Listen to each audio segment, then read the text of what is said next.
Yeah, it's going to be good.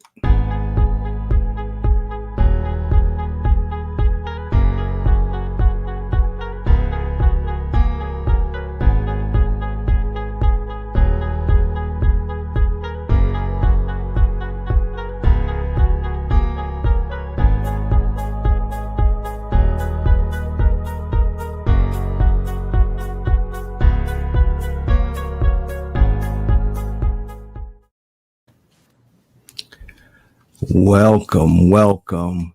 This is Barney Murray coming to you from the virtual living room, sponsored by the Arizona Christian Men's Fellowship. And I'm glad to have with me today Roseanna Gonzalez, who is going to share with us from the heart. But before we do, let's talk about a little bit about what's coming up. Coming up this month, next Sunday afternoon, we will have Bishop Chris Holmes with us, and his topic is going to be, Hey Adam, Still Missing a Rib.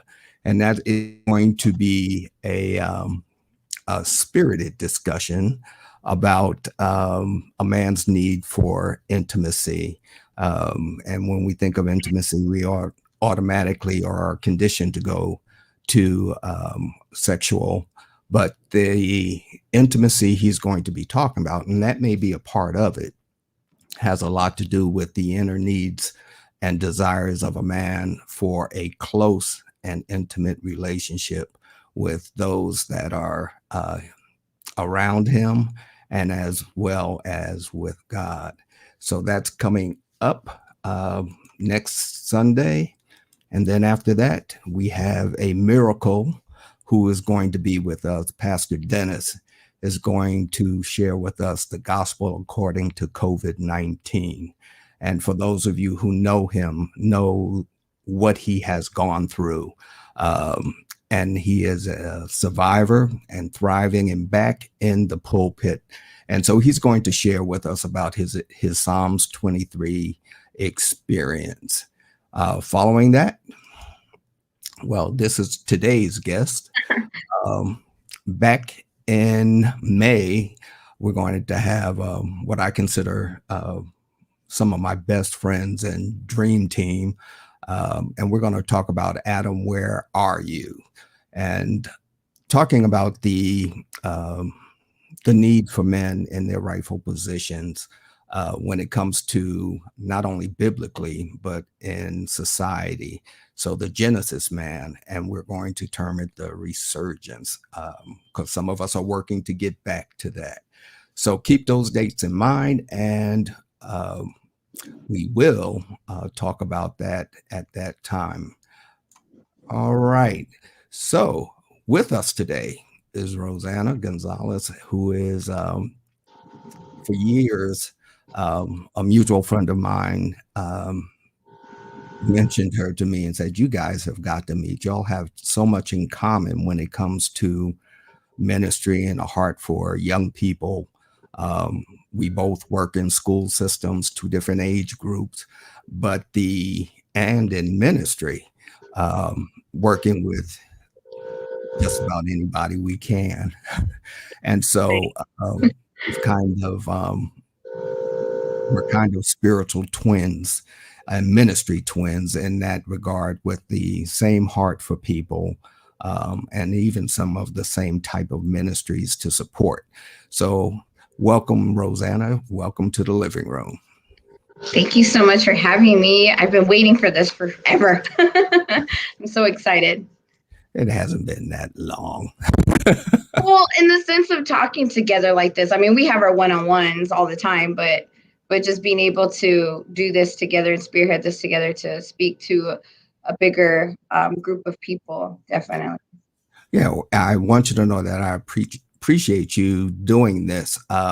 And this topic has was kind of birthed out of a conversation, or a couple of conversations we've had over the last year or so, about growing spiritually and trying to better our relationship with Christ. And so the thing that we both agreed to and me being in men's ministry like I am, is and the demise of the home structure as God had designed it, where the men's ministry is trying to build and develop men and put them back in their rightful position. Um, you brought a perspective of what happens when we are not in position or not doing the right thing in the position, and the impact it has had on you, um, even when it comes to God your Father. And so when we think about that, and we talked, um, what was it? Well, I guess we need to start somewhere at the beginning so we can see how the mindset and the challenges evolved. So tell us a little bit about yourself and then about your childhood. Being a mom of five beautiful children, four of them happened to be males. So that was actually something really huge for me on having a better perspective when it comes to the male figure.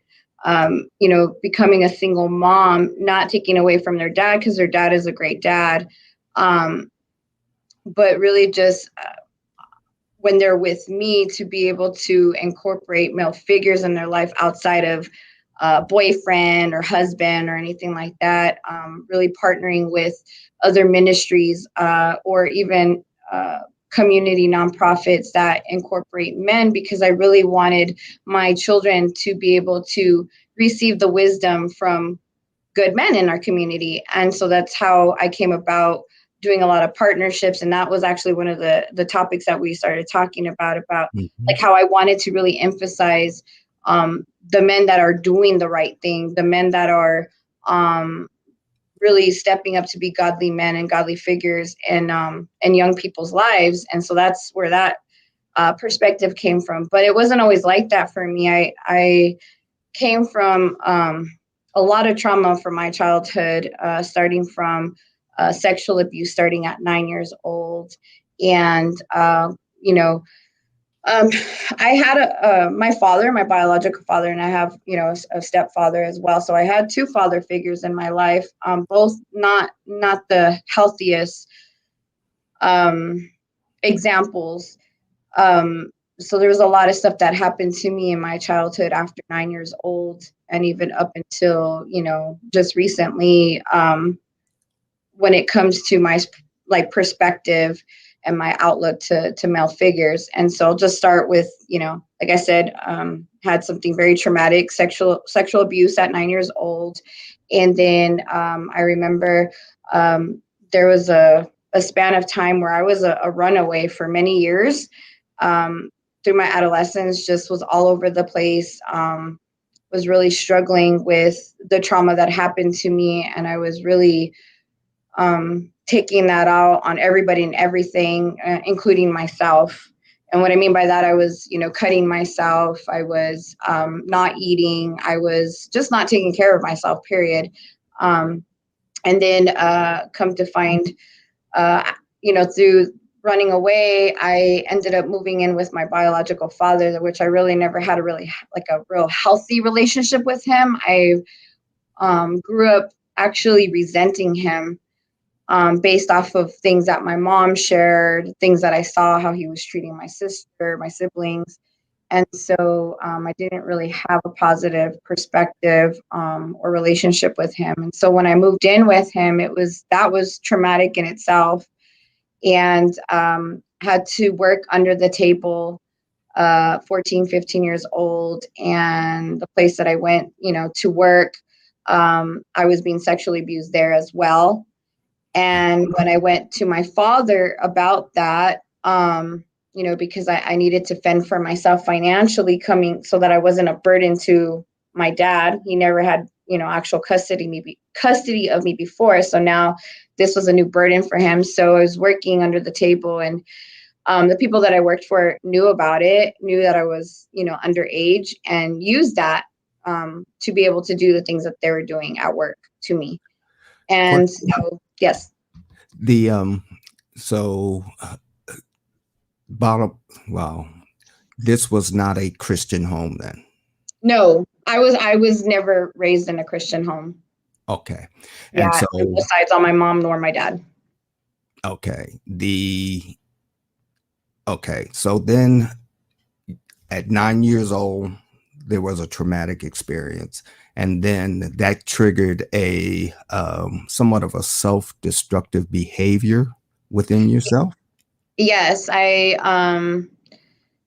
I didn't know God then, but the interesting part is that God was even pursuing me at such a young age. There was a yearning, a desire to have a relationship with God. I just didn't know who he was. But in that meantime, my identity was very misconstrued. It was, very sexualized. It was very tainted. It was, yeah, just very, very negative. And so I grew up, in those years in such a short amount of time. It was very self-destructive. I was very defiant. I was very angry with the world. I hated everybody. I hated everything. I hated myself. I felt horrible about myself. I felt like I was just trash, really, to be honest with you. And then going into, at such a young age, at 14, fending for herself financially, working at a fast food establishment, and then come to find out, they used my age against me and did Mm, horrible things at work after hours and stuff like that. They would have me close, um, and so there came a point where I finally couldn't take it anymore. Because there was a lot of stuff that was even happening, like on a physical aspect for myself. I was so stressed out in high school because of all that. I started getting like these weird rashes from like head to toe. And the doctor said it was caused from stress. So that was mm, actually the early signs of my autoimmune diseases that I have now, that I struggle with now. I had it then, and it was just manifesting from the stress that I was going through. And so I went to my dad to tell him what was going on, and I will never forget this. He said, well, you're getting paid, right? At work. And I'm like, well, yeah. And he's like, and you're, that money that you're earning is to pay for your food, right? When you go to school. And I'm like, yeah. You're paying for your contacts and your clothes, right? And I'm like, yeah. And he's like, well, what's your problem? Like, what's the problem? wow. And it was like he just totally dismissed it like it wasn't really anything. And that really scarred me for life, because the one person that I thought cared about me the most, or at least would have the opportunity to love me at this point, since I was living with him, Right. would be my protector, or do something, or go down Mhm. there, or say, no, I don't ever want you to work there again, like we're calling the cops. And it was nothing like that. And I was very disappointed. And then there was just a lot of abuse going on in that house between my father and I as well. Again, mind you, I was a very defiant adolescent. I was very destructive. Mhm. Um, yeah, so The the would it be fair to say that the source of the majority of your trauma was from men? yes, Okay. yes. And even the abuse on the job, that was a somewhat strategic abuse where they were, and I use the word strategic, saw that you would be alone or close, and they were scheduling your work schedule for their opportunities to increase their opportunities for scheduled abuse. Is that Well, yeah, correct? it was even like pitched to me that, well, we know that you're underage, that you're lying about your age, so it would be easy for us to just fire you. If you were to say something, we Mhm. would fire you. And I remember, yeah, just it wasn't just one. It was like two managers, store managers there. And yes, they would schedule me after hours. And even to the point where when I finally left my father's house, oh, there was so much trauma that happened even in that component of me running away even from his house. Um, going back to my mom's, I ended up moving locations to another store location, and it was like it it was happening again, like the same thing with another store manager. And it was like I wasn't sure at that time. Of course, I wasn't like connecting the dots, the Hmm. the dots that I was connecting was that there's something wrong with me. Like these men are gravitating to me for a reason, like it's my fault. Like there's Hmm. something about me that is making this happen. And then at a point where I was getting all this backlash and all this abuse happening at home, that I started not even caring. I didn't care. I didn't care what was happening to me. And yeah. Did you so at some point in there, and it sounds like after you left your father's house and moved to another job, that you almost, or you did take responsibility for why you were attracting these kind of abusive men. There must be Yeah, something. sexual abuse, yes. Yes, I'm um at first it, like I analyzed myself like, well, I'm not dressing inappropriately because obviously I have a uniform on, right? So I'm very Mhm. covered up. So that wasn't the case. But then it was weird. It was this twisted way of, at first it was disgusting to me, but then it started becoming the norm. And then I started like wow, okay, I'm getting attention. So that's how it started coming off. Like it just like I don't know where that line switched over to that, because at first I was like, this is disgusting. What is going on? Why is this happening? To the point where I just stopped caring. And when I guess that's when I stopped caring, that's when I started like enjoying the attention from males. Okay. So that sounds like it might have been tied to how you viewed yourself and the value that you have, that up to that point, unfortunately, you may have felt unworthy of love because you essentially was dealing with rejection up until that point. And there's, like you said, there was a flip the switch kind of thing that took Mhm. place in your mind. And you used the word normalized, Yeah. that it's almost sounded like you accepted this to be normal behavior. And I'll just respond positively, even though it's negative. So I am attracting attention, and by then I'm sure you were starved for attention and just to be cared for, because you've been I don't want, I'd say, a runaway, but the fact that uh, the matter is that the loving, nurturing, caring relationship that you should have had did not exist. No, I And didn't. so the the first sign of attention is the word you used, kind of opened the door that possibly somebody does really care about me. Yes. And this is where I walk into being a 16-year-old getting married. Because again, I did have boyfriends in high school. They were unhealthy relationships, obviously, because I wasn't a healthy person. And so even these men from my work would come looking for me at my high school, which was crazy in itself. And so I finally I couldn't take it anymore. I couldn't take the fact of like, yeah, I am, everything that was spoken into my life from my parents or from people that just were appalled by my behavior. They said, you're either going to be pregnant, on drugs, a dropout, or you're going to end up being dead. And I was at a point where I believed that, and I was desperate to change my life completely. And so with that, I ended up meeting the father of my kids at 16 years old, leaving the high school and my life that was just a nightmare. I left it behind and I ran the opposite direction. But I ran to a man. I was 16 and he was 19, still a kid. He was still a kid.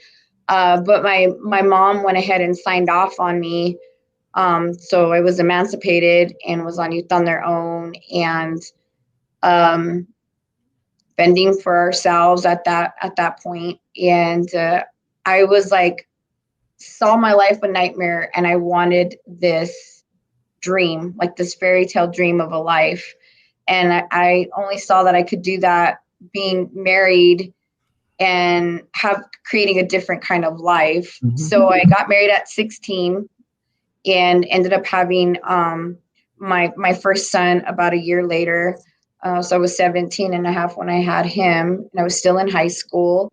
Then I had my second son in high school, graduated valedictorian, was on Youth on Their Own.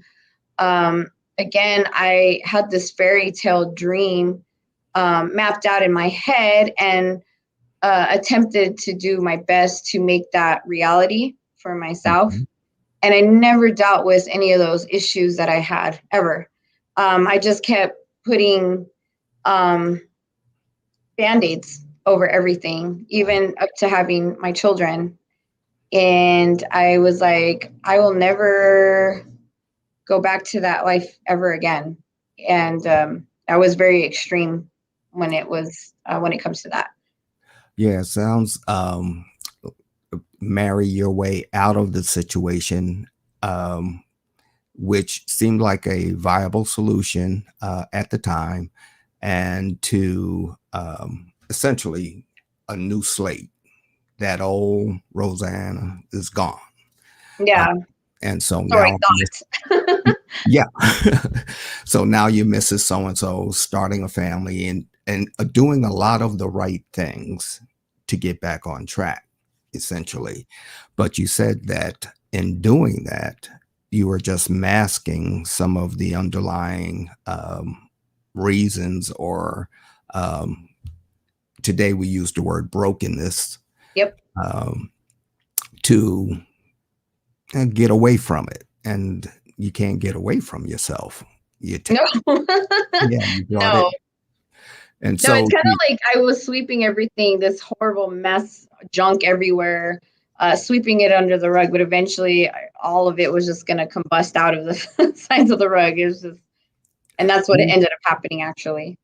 so when did the um, reality for you hit that you needed a um, transformation in the way that you feel, felt, your history?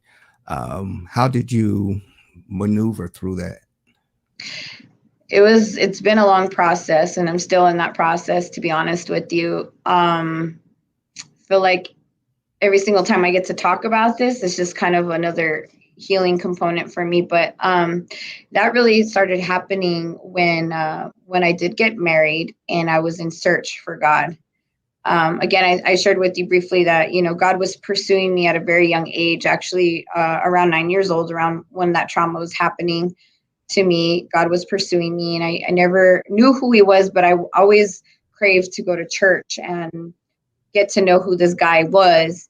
And so when I got married, that was like an instant um, catapult to find God. And I started 16. off, huh? At 16. At 16, Okay. yes. So got married, really wanted to be under the church. So I went searching for what I knew of, which was my Catholic background. I was baptized Catholic and was raised in a, I don't know, not a typical Catholic family either, because we only went to church when someone either passed away, a funeral, or got baptized, or there was a wedding. And so that was the only time we went to church. And I was really raised from my parents saying, like, you don't have to go to church to believe in God. Church folks are really just hypocritical. And so it was very tainted when it came to church. So I wanted to discover who God was on my own. So once I got married, I had my husband at the time, Anthony, the father of my kids. We went to a Catholic church, and he converted to being Catholic. And we went through all our sacraments and all these things that we were supposed to do. And I was irritating the priest to no end, because I was asking 5 million questions, things that were not the conventional questions that you would typically ask a priest. And I actually was asked to leave one of the classes because I was to them, it might have sounded like I was being defiant, but it was just this kid that was really wanting to know who God was, and especially God in her life, because I needed him. So anyways, so in search of that, I ended up finding out that the Catholic religion was not the way for me. And so I ended up in search for God in another means. Actually, it was really random. It was through Yellow Pages, when there was the big old yellow page books. Mhm. I went searching, and I would covered my eyes and put my hand on the page that I flipped to, and it was like this big ad, and that's where I found my home church and was there for about 11 years. I raised my kids there. But in that process, my husband at the time got deployed, and that's when really God spoke to me, was when I was just him and he was deployed, and I really realized how codependent I was, and started discovering a lot of things about myself. Opened up a business, was in college full time, was raising children, babies back to back, that were all back to back in diapers, on my own. And I realized how I was entrapped with a lot of the stuff that I didn't deal with. And so that was like slowly the process. And there was, a lot of talks with God at that time. I actually became saved while their dad was deployed. How old And were you then? so that was in 2004.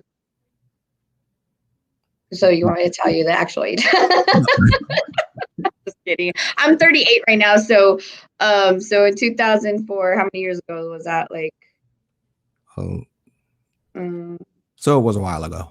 yeah, it was a while back. Yes. And so yeah, so I got saved, and when their dad came back, he discovered that I wasn't the little girl that he left behind. He left. He didn't leave me behind, but he left, and he came back, and I was this completely different person. Was he Uh, still practicing Catholic? no, because we were at a Christian church at this Okay. time. So So he he went. did convert for me, but then we were like, nope, being Catholic is not where we're supposed to be. So we ended up, obviously going to a Christian church, and that's where we raised our kids for 11 years. At this church. But again, in that process, there was a lot of things that were surfacing. Self-discovery, who I was. I didn't know who I was other than I was a wife and a mom. And so there was trauma that ended up happening with their divorce. We ended up getting divorced. Yeah, that was probably the most traumatic part that really got a snowball effect going for me, because when I was no longer a wife, I was like, okay, now who am I at this point? Question. The Yes. um as I am looking at up to that point where you had grown to a point of realizing that Jesus was the answer. Um, Yes. and it took a while for you to get there. Yes. So, up to your marriage, there was a level of abuse by men. You get married, and things sound like they were a little better in the respect that you only had one man to deal with. Yeah. So now you're narrowed it down to one. The Did the leadership of the family fall on him, or was it more you? Because you said he was deployed, so you were uh, had to take care of the kids. And uh, Yeah. did your spiritual growth take place in his absence? Um, somewhat. I feel like it was the start point. Mm-hmm. It was the start point when he left. Mind you, he had to deal with a very broken person that wore a lot of masks, because I wanted to be the perfect housewife. I wanted to make sure everything was clean and ironed and washed. Did I put clothes away? I hated putting clothes away. I hated putting dishes away. But just like I really took being a wife and a mom to the extreme because I felt like that was who I was. Mhm. And again, that's another means of me masking of all the other stuff that I went through.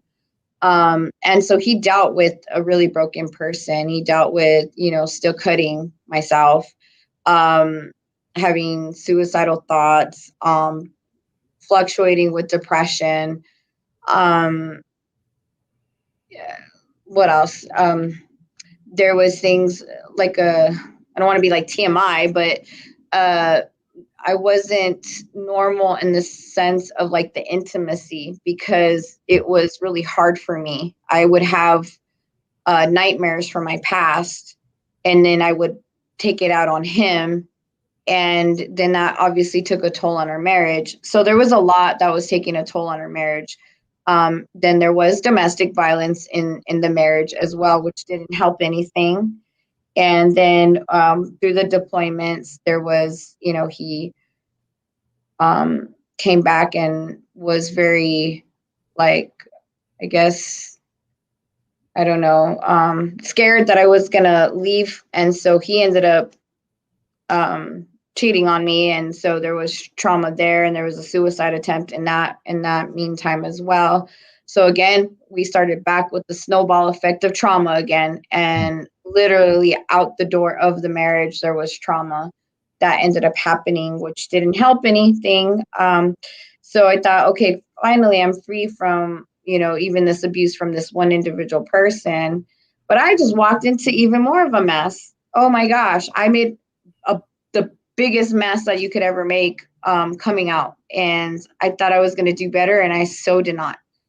Um, and so those were not my proudest moments. I kept entering into really bad toxic relationships, and these men were very similar in characteristics of being manipulative and narcissistic, um and that didn't help me. And Mhm. so the one thing that I actually shared recently with my youth, that there was a common word that would set anxiety all across the board, because I remember hearing it from the time I was 9 all the way up until the time I was 37, 38. And it still doesn't resonate very positively for me. So the word beautiful, and it's funny because the word beautiful is actually in my ministry. It's the name of my Mhm. ministry. It's a Beautiful Yep. Life. But that word beautiful did not sit well with me my whole entire life, because men would, call me beautiful, but then after the fact, something traumatic would happen in Mhm. accordance to that. And so I always felt like, sexual abuse would follow, and a lot of the time it did. And so that was kind of like a luring word for me. A trigger. And it was a big trigger for me for the longest time. And I never felt beautiful. I always felt like I was, again, like trash. And so that word never stuck with me well. So when Mhm. God presented it to me, and a while back, about 9 years ago, I was like, what? The word that I'm so repulsed to the T, you're giving me that as a vision, as a mission. Wow. Mhm. So yeah. Yeah. The the transformation um, has happened. So it's you and what, four boys? Five, at the, Boys and my daughter. oh, wow. And Yeah. so here you are in pursuit of God, and knowing that He is the answer to your transformation. Mhm. Uh, but God, being who He is, and have been pursuing you through all of your episodes, Yes. um, and was yet there, and you were in pursuit and aware of His presence or His desire for you. Yes. But you had very little reference to what it is to be loved unconditionally. Yes. So, how did you manage loving your children as God would have you with very little reference? Well, to be honest with you, I feel like I went in search of God even more so, looking for a church to raise my children in. And so when they were learning, I was learning. And a lot of the time, I was given the opportunity to be a children's slash youth ministry director. Many of the cases, that's where I was put. And in that process, I started understanding and learning who God was through Mhm. his word. And it was So, through teaching my kids, my boys. so your Who, healing was in your homework. yes, exactly. Yes, interesting how it works out, doesn't it? He's so So, good. Very so strategic, that man. he is knows just what we need and how to deliver in such a way that we know it's for us and it's for our betterment. So you're now engaged in a ministry, an active ministry. God has birthed in you Yes. a ministry. How did you manage ministry and men moving forward? Because just about every um, and it's kind of ironic that being my ministry for men, you and I took a tour of you're on the board of a men's home. Yeah. Yes. Actually, it's Yeah. amazing how that worked out. So how do you realistically manage what challenges are there that because you are ministry. If there's anybody in Tucson who is all about ministry and service, you're it. Aw, Um, thank you. Especially so coming from how you. hmm? Especially coming from you, you're saying that. Thank you so much. It Well, means a I've lot. had some time to watch and observe, and it's real. It's real. It's not something you do, it's who you are. Uh, Amen. and so, but with such a traumatic background, you're raising four boys, you're in ministry, you have to report to men. Hmm. How do you manage that without flashbacks, if you will? Um, yeah, it's crazy how, again, how God works and he connects you. Again, a lot of the things, even Marshall's Home for Men, that I became a board member was due to my kids. The reason why was before I set foot on Marshall's Home for Men, I was the president of one of the Southside boards for the Community Justice Board with Barbara Lawal, and I was doing that for quite some time. And that was actually my outlet through all the stuff that was going on at home. I would, pack up my kids and volunteer at soup kitchens. I would be in, my double strollers, um, actually doing bail bonds. I was doing that for 4 years, and that's a lot of people I was bailing out of jail were males. And so I actually liked that because I would have males come and say like, "Oh, so where's your boss at?" And I'm like, "I'm the boss." Like, you're looking at her. So that was pretty cool. Um, so I started finding more confidence in myself with the things that God was equipping me with my giftings and Hmm. my calling. And how I came about Marshall's Home for Men was I was resigning from the Community Justice Board when there was a huge transition of leadership happening, and I felt like it was a good time to move elsewhere, to volunteer elsewhere.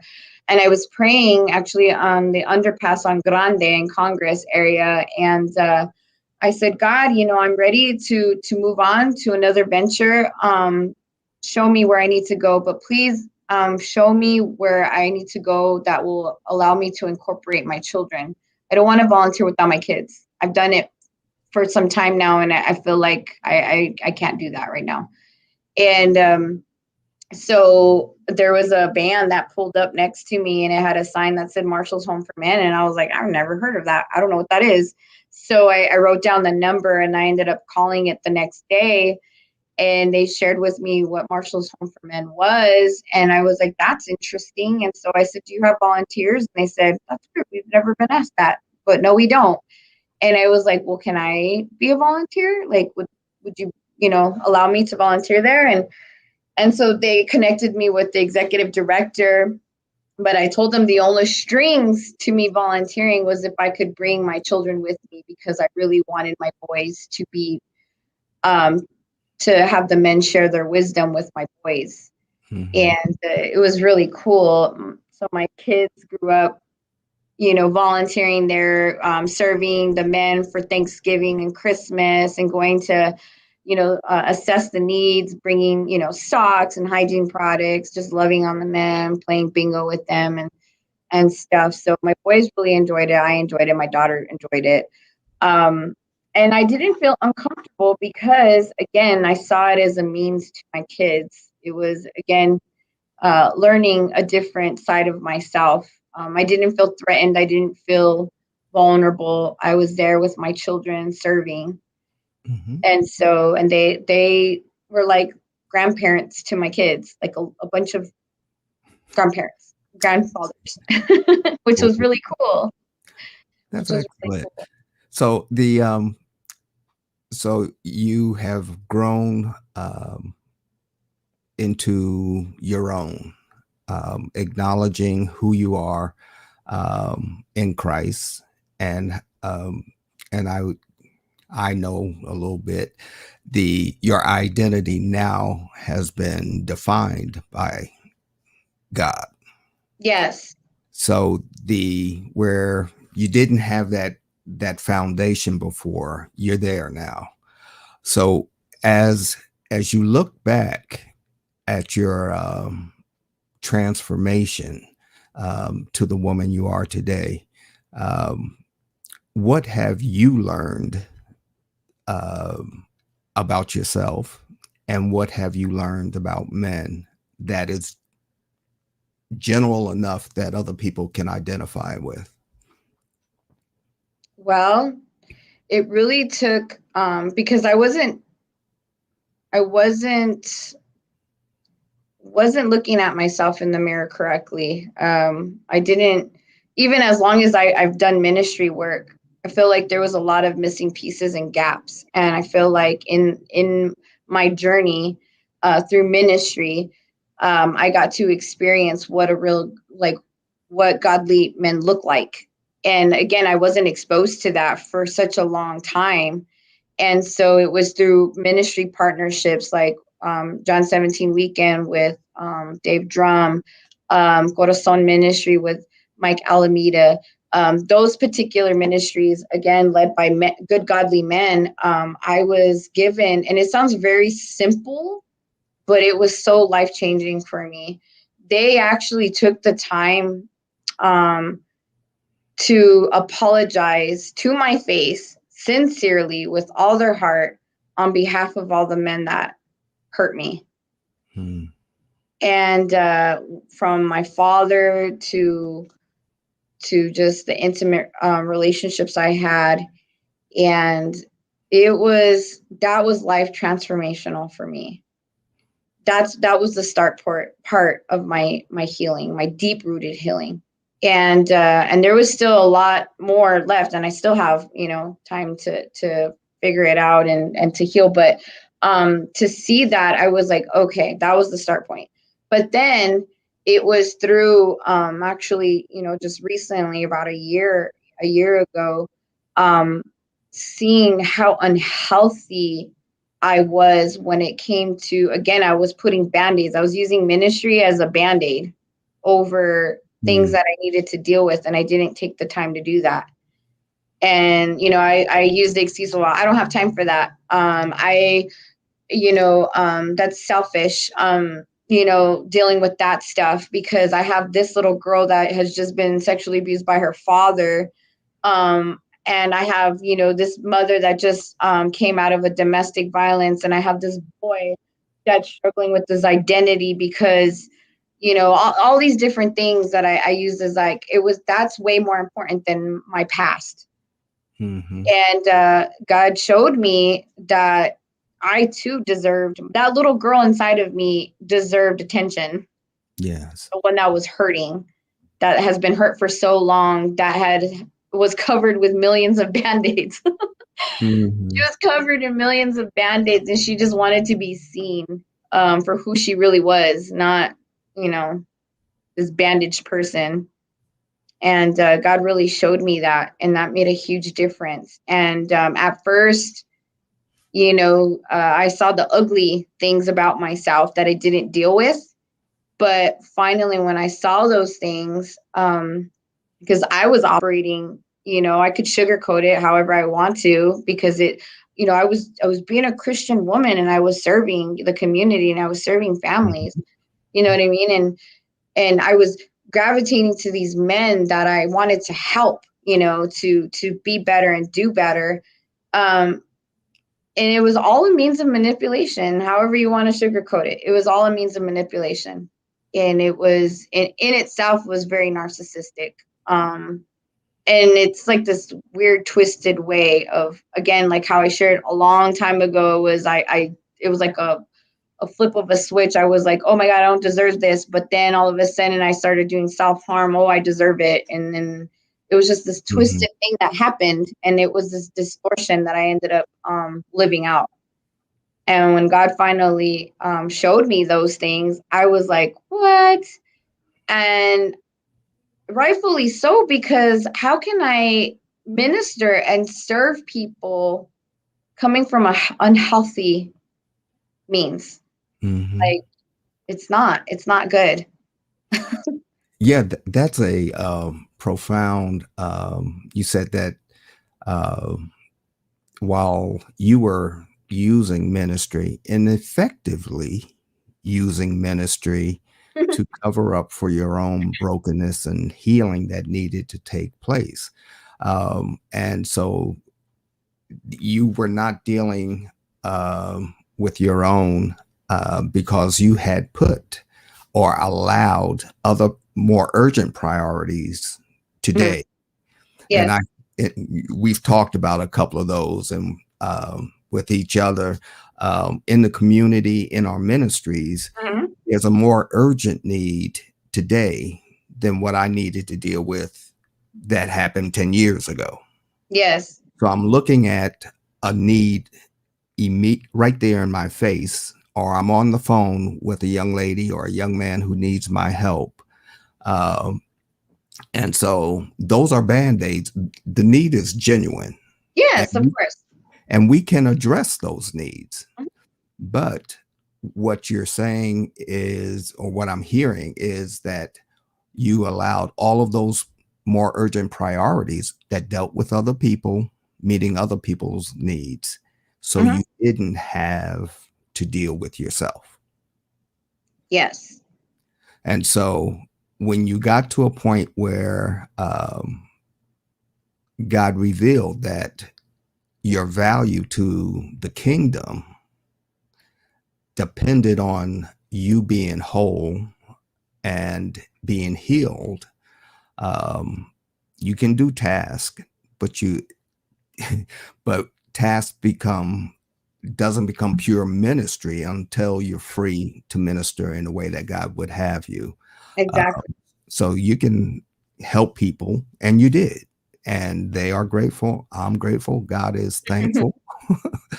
But what about Roseanne? Um, Yeah. and so what challenges do you have moving forward? There's a level of healing that is already taking place.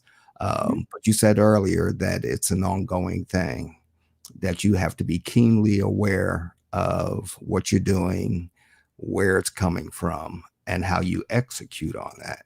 So what challenges do you have in front of you that you know? Because there's going to be a few. Oh yeah. Yeah. So of course, your past does come come back to haunt you at times. And again, that's not from God. I've learned that quite clear, because I would actually question what was God's voice and what was my voice, or the voice of the enemy and his lies. And so really distinguishing what those were. And I felt, going back to the actual title of this show, you know, I didn't trust God. I didn't trust God. So again, that voice was very hard to distinguish before. And the reason why was because, looking at God, like subconsciously, God, and, obviously is in the image of man, like for real is man, and Jesus, man. And again, it's like, can't trust them. How can I trust God? And it was like a subconscious thing. I didn't realize that until one of our conversations, actually. And it was like, true, like, this faith walk, what is this? I mean, I could read it all day long, and I can say I'm walking it, but am I really? And why? Why am I struggling so hard to walk my faith out? And it was because, do I really trust God? And again, if you coincide, man and God, then of course there's this, I can't fully trust him. Oh. And I had to really go to God for that. I literally cried, and I went to God to forgive me for thinking that way. But also I came to have to forgive myself, because I led myself in a horrible direction. And, I had good intentions, like a lot of us do. We have good intentions. But again, if I'm not walking with him, then it's not a good, way of operating. And, to minister to people in that capacity is not good either, because then you can lead people astray. But I do say one thing that I am very grateful for. Again, Satan can use your giftings and your callings against you, or you can flip it, and God always gets the glory, and he always uses things that might have been against you for his good. And so he does. And so in this process of healing and understanding and having more clarity and focus, thank you, Pastor Terrence, by the way, helping me. I have a lot of amazing father figures in my life, spiritual guidances, mentors that have helped me to realize and recognize those things. And so now I'm able to see it like 5 miles away. It's like, it's crazy. I mean, I see it, in people, not just men and not just women, and not just in my youth. I'm more aware, and I'm also aware of when I'm starting to operate in that manner. And I'm like, oh no, I'm not. Right. I do better at saying no. I was totally a yes person, especially when it came to ministry. I felt like I had to say yes for everything and anything. But now I'm really starting to become a pro at saying no to things, despite what people might think, because they're like, girl, where are you not at? Like in Tucson. Yeah. But I do say no a lot. More. Yeah, but it's huh? Oh no, the cool part too is that acknowledging that little girl that I neglected for so long, I get to, like, God has blessed me with such amazing children, my own children at that, and then other people's children and youth. And I get to just love on them and walk them through things that I can relate to, that I've already seen, you know what I mean? And I've like, whoa, no, we're not going that direction. We're going to move this way. So it's like helping them not to fall into the pit, right? And it's like this preventative for a lot of kids. And I'm God is so good. Yes, yes, he is. Yes, he is. It's amazing how he can take, after everything you've gone through, it has equipped you for a uniqueness that that generations are going to benefit from. The kingdom is going to benefit from it. Um, the and I have to applaud you for your courage to come on and to talk about um, so many things that other people are trying to hide, and are not willing to share because of the, and I'll put it this way, that um, because of their standing in the community or in their church or in their family, do not want people to know about their history. Um, and the testimony, and there's scripture after scripture about what and how powerful your testimony is. Um, but yet and still, I think we as a church have not done a good job of sharing the life saving gospel Mm, and our testimony, which gets us in the door with the audience. So you have a unique history that a lot of women don't have. So thank who you. who is going to um, sit down with these young ladies and young men and see the same behavior and not correct it or let it go? Because that would mean I'd have to be transparent, and I don't want to lose your respect. Even as an adult, I don't want a child to lose my respect because, yeah, I did some things that I shouldn't do, or I did what you just did. Um, and so we want to talk them out of it, but we don't want to lead them out of it because True. we don't want to go back there. I The There's also another component too I have to mention. It's not just it's well, it is these young folks, our youth and our young adolescents. But it's also single parents that um it's really hard to say this because I was that single parent that dragged my boys and my daughter through unhealthy relationship on top of unhealthy relationships. And they had no choice in the matter just to watch mom go through it. And then for them to be like, well, this is a godly mom. Mom talks about how she loves God so much and she serves a church and she serves our community. But how, when she's going through toxic relationship after toxic relationship and she's struggling with her illnesses and depression and stuff like that. Again, children are behind closed doors saying, I'm sure thinking, where's God at in all this? Mhm. And so those are things that I really want to reflect on, and really be in the supports of parents, not just single parents, but parents, to Yes. know that we have to break those unhealthy habits, and these are generational curses that we have to break, because we're not giving our kids a choice. Maybe later when they're adults and they're out of the house, but by then they're already in their own unhealthy relationships Yep. because of what we showed them. Yep. And it has to stop. It has to stop somewhere.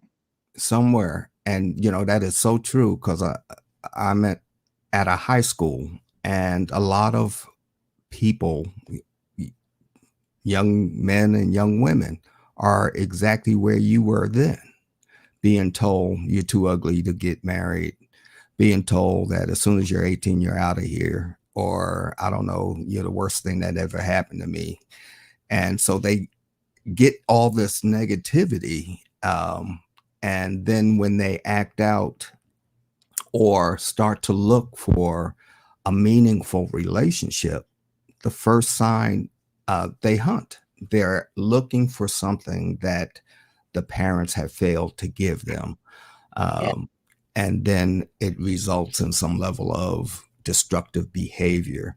Um, so if you have an audience, and you do, uh, I'm going to hand you the mic to talk to this audience of women, um, based on, and then to men, if you could advise them, um, what are the significant points or objectives um, for lack of a better term, that you would, or advice you would give them, so that the level of trauma, the level of suffering, um, and these are grown people, okay, Yes. that because you're still admittedly, I'm still in the healing process, but I have surrounded myself with people that are not going to let me go. So, what would you advise them? The women first. Okay. Um, Women first. Well, I mean, I believe men and women could probably benefit from this, but I'm going to speak specifically to the women. Whatever trauma that you've gone through, it's not your fault, and it's something that we have to take the time to forgive ourselves and really dissect it, analyze it, and uproot it out of us. Because if not, and we cover it with band-aids and we use ministry to be a band-aid, then we're going to continue to have unhealthy relationships with the opposite sex, and then even with the same sex. And we're not going to be effective moms, and we're not going to be effective wives. We're not going to be effective um, just women. We're not.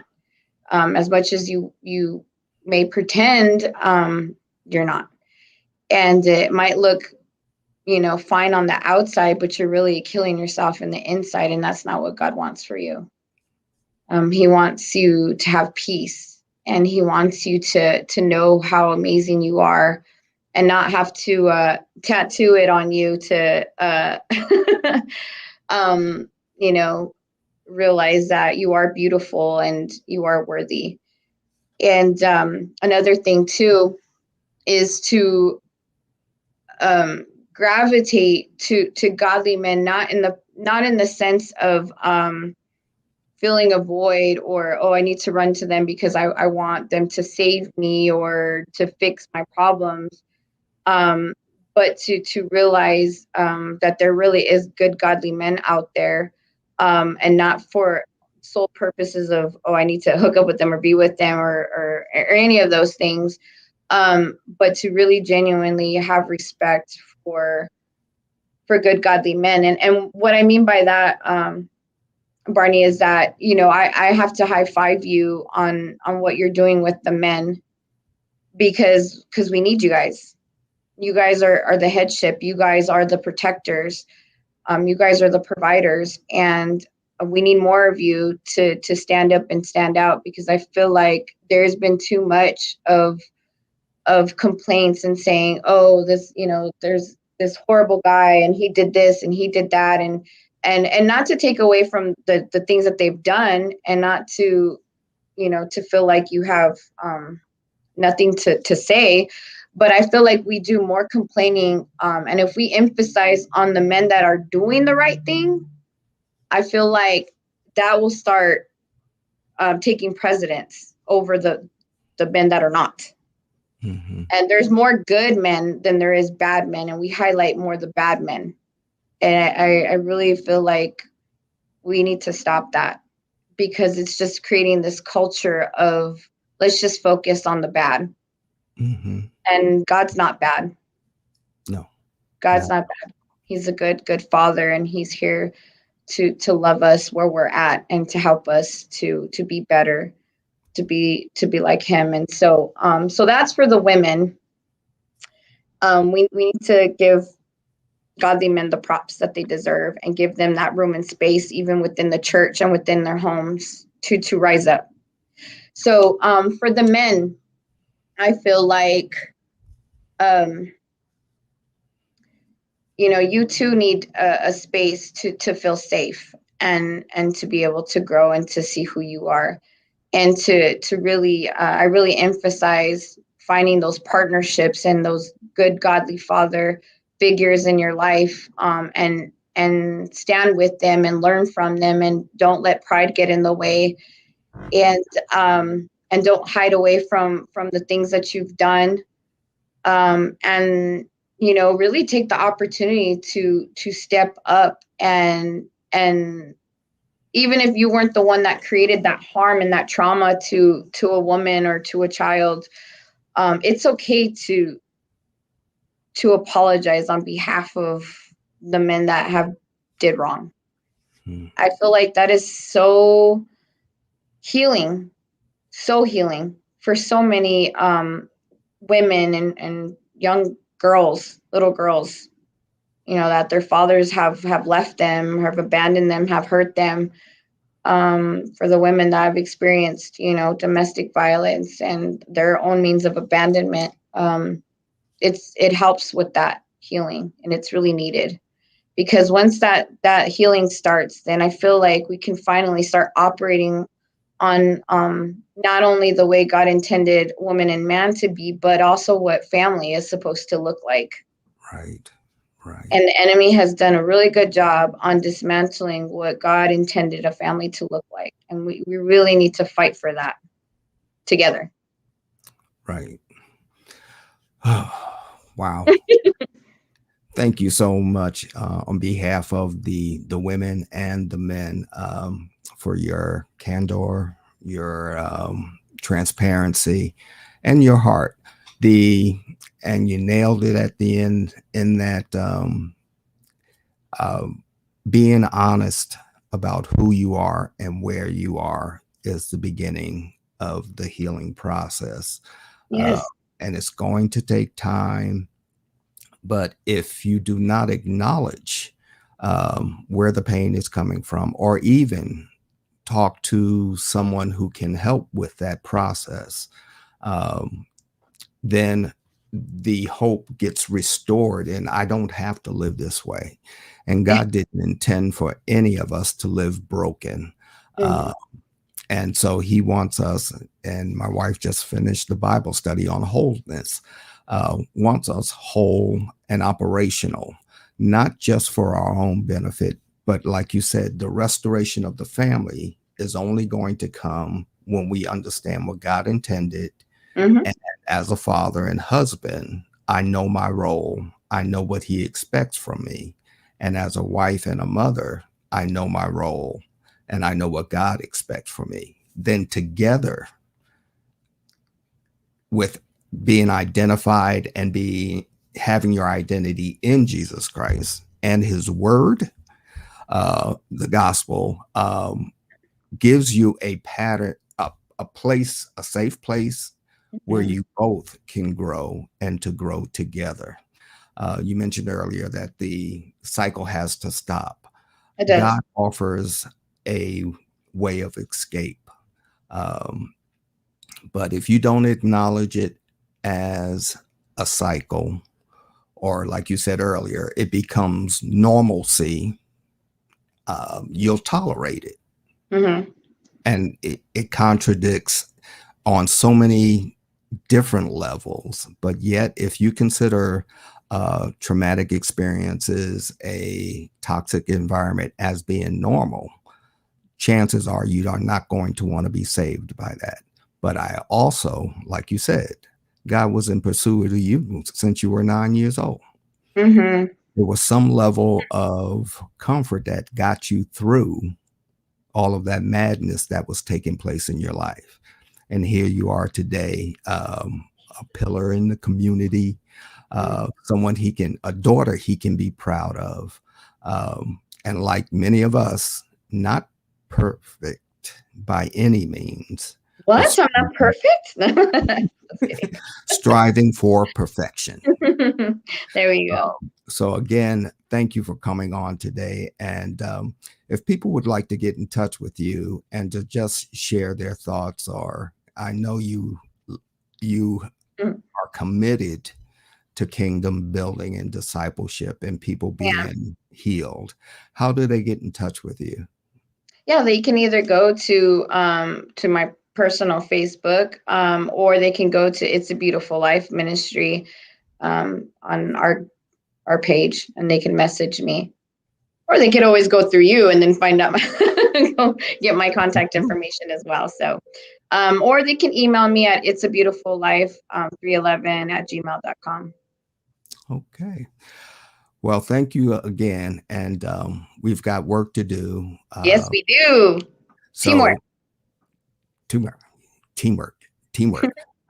Again, the kingdom building aspect of it is people need our help coming out of the pandemic and having been locked in and behind closed doors for over a year, are looking for something fresh, are looking for something hopeful, and like our motto is living the most out of life.